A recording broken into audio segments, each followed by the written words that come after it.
Hey guys, Lord Sora here. As we have been enjoying the Shadow Wave in Season 7, Season 8 PTR is already here, and Shadow Wave is getting some massive changes and mostly nerfs in the upcoming season. By the time I'm recording this, the boost vendor was not available, so this is without any new seasonal powers, raw Eternal Realm demonstration. In the background, you're seeing the Season 8 PTR footage, completing the Pit 100. You may say, wait a second, we were doing Pit 150. What happened? This is one of the changes. The pit scaling in Season 8 has been drastically increased. So pre-nerf Pit 100 is somewhat equivalent to Pit 100 today in Season 7. So you're seeing Pit 100 in the background, but it is almost equal as doing Pit 120. Again, you may say from 150 to 120, is Shadow Wave dead? Maybe you're one of those people that have been introduced to Shadow Wave in this existing season because it was so powerful and you are loving the build. Maybe you want to play it again. And the question is it that heavily nerfed? The answer is yes and no, because everything is also proportionally nerfed. So in the grand scheme of things, Shadow Wave might still remain as one of the best builds. Background Pit 100 run is a good comparison, I think, for you to get a reference. It was a desert map here, however, with bad density and bad boss, so it's sort of an okay RNG, not the best RNG or anything, and it took about 13 minutes, 40 to 50 seconds run, compared to current season 7 where we finished 150 in 4 minutes or so.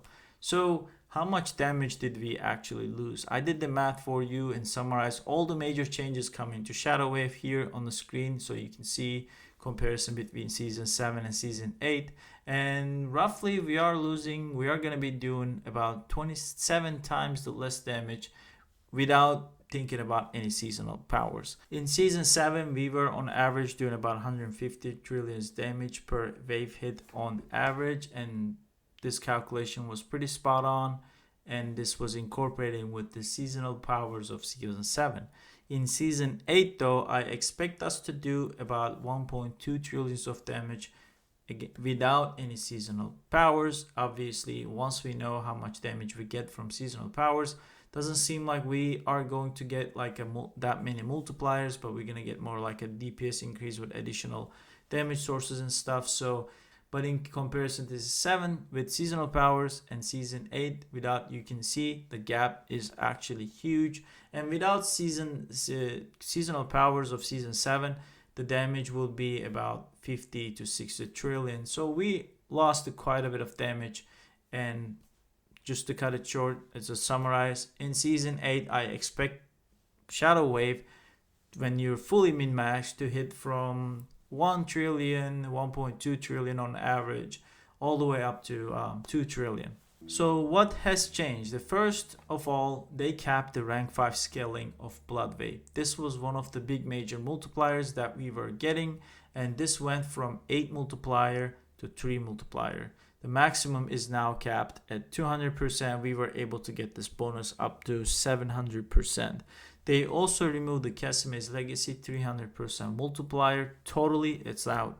There's nothing there. So we were getting 4 times the damage there, but now we get none. Another major nerf is the tidal aspect is now nerfed. It was 4.8 times the damage on a 2-hander. Now it is only 2 times the damage.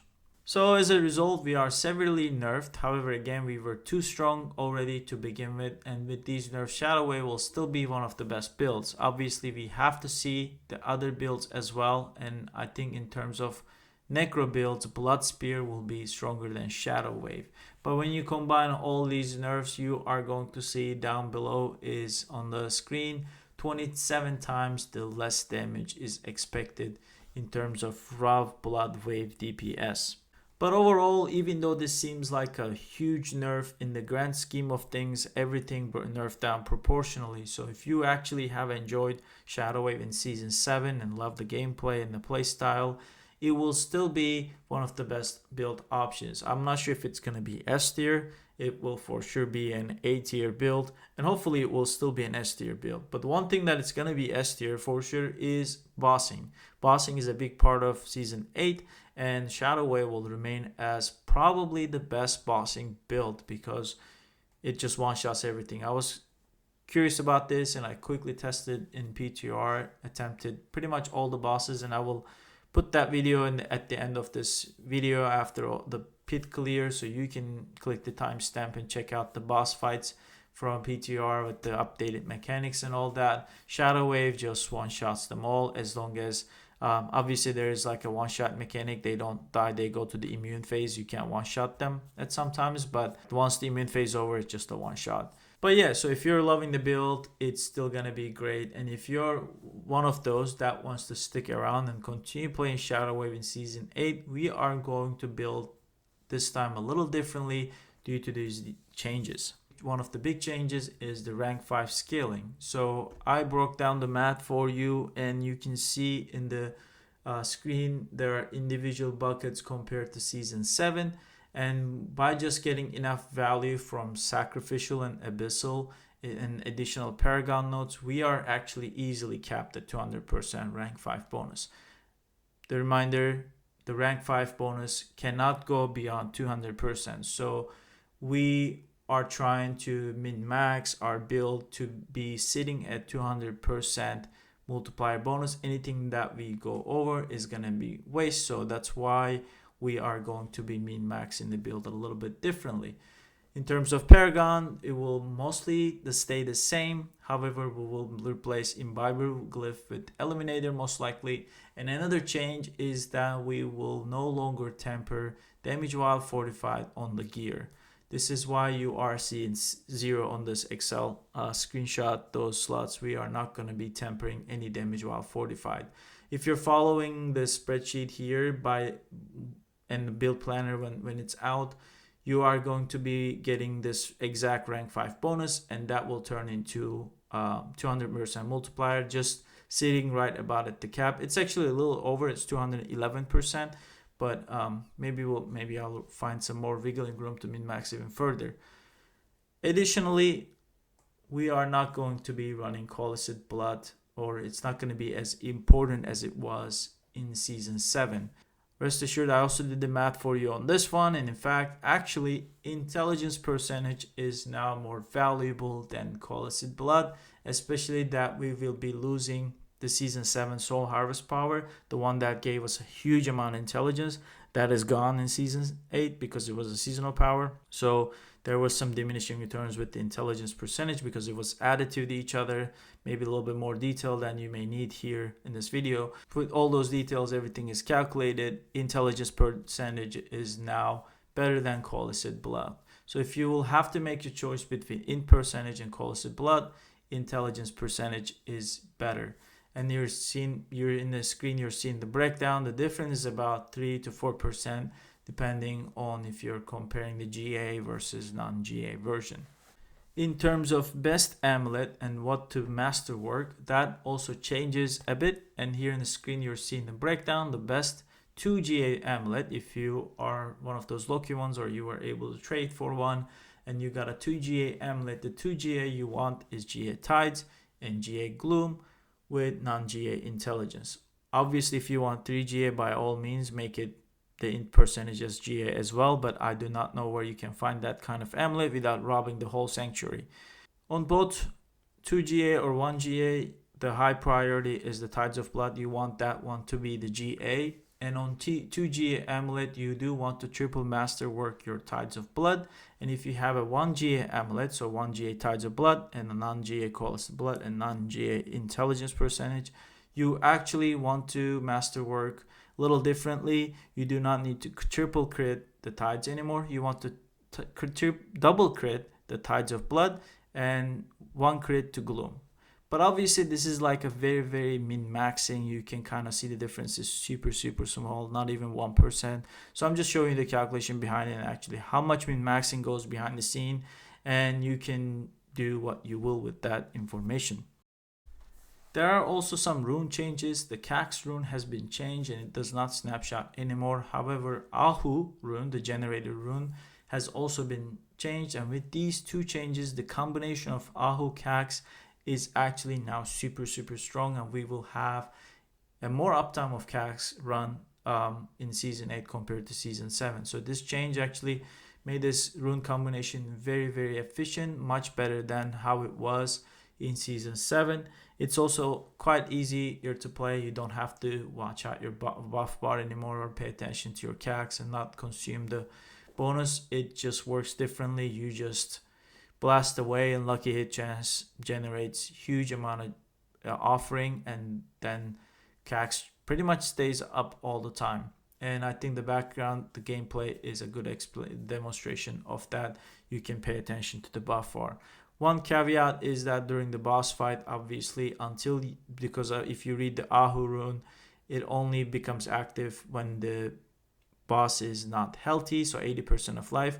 Until you bring the boss down to 80%, you will not generate any offering, so you will not get benefit from CACs. So that's a bit of a bad thing about it, but the boss will generate ads anyways, and if you're pushing pits, you are going to be looking for a boss that spawns lots of ads, so it will be fine even in that scenario.